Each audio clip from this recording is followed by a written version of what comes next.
You guys requested it, so we're back with a part 3 of our list of the top 5 items at the Warren Occult Museum. Hey guys, welcome back to Top 5 Scary Videos. I'm your host Lucy McPhee. For those of you who are just jumping in now, make sure you check out part 1 and part 2 of our list before jumping into this one. The Warrens are American paranormal investigators whose work had been brought to life thanks to Hollywood films such as The Conjuring, the Amityville Horror, and The Nun. And in a small Connecticut town, you can find their occult museum full of some of the most infamous findings. So without further ado, let's jump in.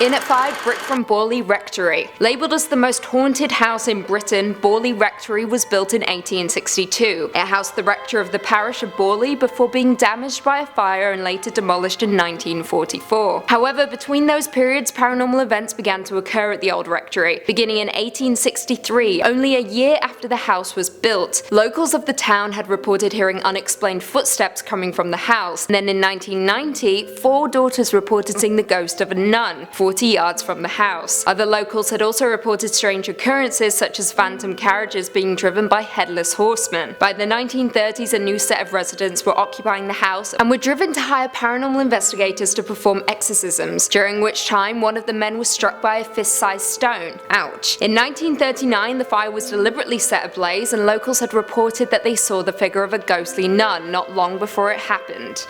With the history of the house, it's no surprise the Warrens are holding on to one of the surviving bricks in order to conceal the spirits trapped within. In at 4, human skulls. This is the first of a few on our list to be collected from a satanic practice, and the picture is eerie and very unnerving. The human skull has a star on the forehead and is situated on a shelf on top of a miniature throne-esque stand. I say this because the Warrens haven't gone into too much detail about the history of the skull or the satanic practice it was used in. Likely it was a host to draw in a demonic entity or the devil itself. Many satanic rituals regarding devil worshipping made use of murder and cannibalism in their rituals. However, at the end of the 20th century, hysteria surrounding satanic rituals died down and summed up as a myth. Even FBI investigator Ken Langan stated that he had investigated 300 allegations of satanic ritual abuse and found no evidence for Satanism or ritualistic activity in any of them. I don't know though, we live in a world devoted to the macabre, and I'm sure there are folks out there partaking in rituals like these. What do you guys think? In at 3, Ouija Board. As we know, Ouija boards, also known as spirit boards or talking boards, were introduced by Hasbro as a child's game, each player taking turns to ask questions and waiting to see what the planchette spells out. Innocent enough, right? Well, we all know that's not the case. The Catholic Church were the first to point out the game can lead to occurrences such as demonic possession, you know, the usual, and advised inexperienced users to not mess with it. In 2001, Ouija boards were even burned in New Mexico by fundamentalist groups because they believed them to be symbols of witchcraft. But don't fret, they also burned Harry Potter books, so I'm not sure the heads were screwed on quite right. Regardless of everything, it's arguably pop culture that heightened the fear around the game, with films such as The Uninvited, The Exorcist, and Paranormal Activity all including the game and violent entities communicating with it. Now, the Warrens of course have their own Ouija board in their occult museum. There isn't much information about its history or where they took it from, but I'm sure it's pretty damn creepy. In at number 2,